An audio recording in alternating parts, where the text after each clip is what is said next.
Nuk ka dyshim se mos respektimi I prindërve në Islam konsiderohet prej mëkateve të mëdha.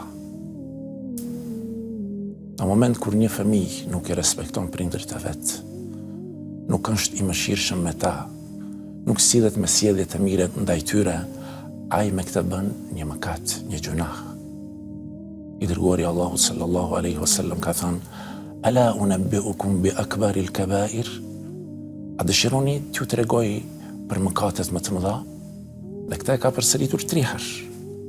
Pra I dërguari Allahu sallallahu alaihi wasallam 3 herë ka thënë: "A dëshironi t'ju tregoj se cilat janë mëkatet më të mëdha?"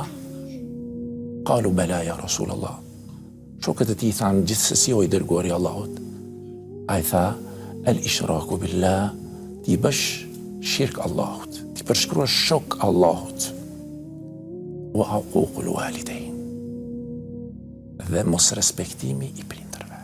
Pra idhujtaria e cila ndoshta është gjunahu më I madh, pasohet nga një gjuna shumë I madh që është mos respektimi I prindërve. Pra hyn në kategorinë e gjunave ndoshta më të mëdha që mund të bëj personi I Është interesant sepse Allahu Azza wa Jall e ka lidhur, e ka përmendur adhurimin e tij dhe pas adhurimit të tij ka përmendur sjelljen e mirë ndaj prindërve.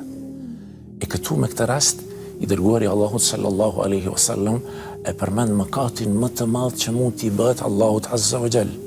E ai është shirku. Të cilin mëkat Allahu Azza wa Jall nuk e fal nëse njeriu nuk pendohet prej tij. Dhe me një herë pas shirkut e përmend mos respektimin e prindërve.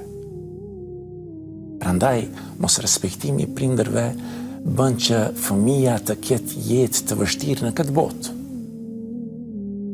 Është një mëkat të cilin Allahu Azza wa Jall e shpejton dënimin e tij në këtë botë. Ithnani, I dërguari Allahu sallallahu alaihi wasallam thot: "Ithnani yuajjiluhum Allahu." Dy lloj ndëshkimesh, Allahu I shpejton ato në këtë botë. Cilat janë ato? El-baghyu wa uququl walidain. Mizoria dhe mos respektimi I prindërve. Prandaj duhet të kemi kujdes si fëmijë se si sillemi me prindërit tanë.